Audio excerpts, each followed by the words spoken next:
ng bayan, maasahan anumang panahon.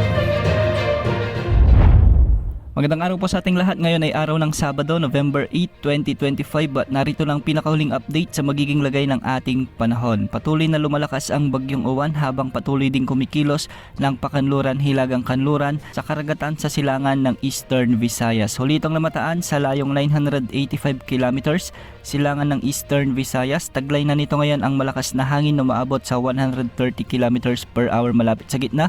Sana itong typhoon category na may pagbugsong umaabot sa 160 kilometers per hour. Kumikilos ito ngayon ng pakanluran, hilagang kanluran sa bilis na 25 kilometers per hour.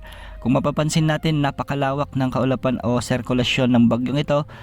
Meron itong kaulapan na umaabot sa 780 kilometers mula sa gitna. Dahil dito nakataas na ang tropical cyclone wind signal number 2 sa eastern at central portions ng northern Samar, ang northeastern portion ng Samar province at ang northeastern portion ng eastern Samar. Signal number 2 din sa may Catanduanes at ngayon nakataas na ang signal number 1 sa buong mainland Luzon at ang northern portions ng Western Visayas, Negros Island region at Central Visayas.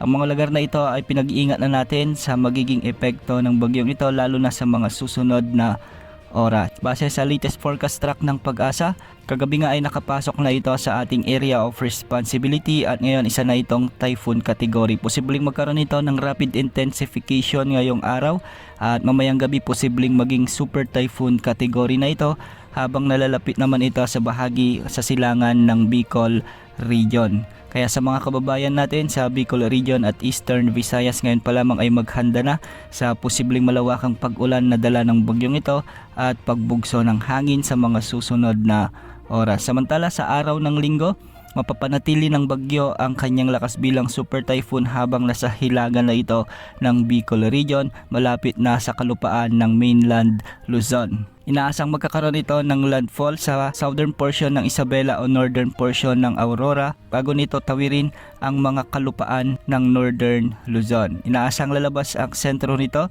sa landmass ng La Union o southern portion ng Ilocos Sur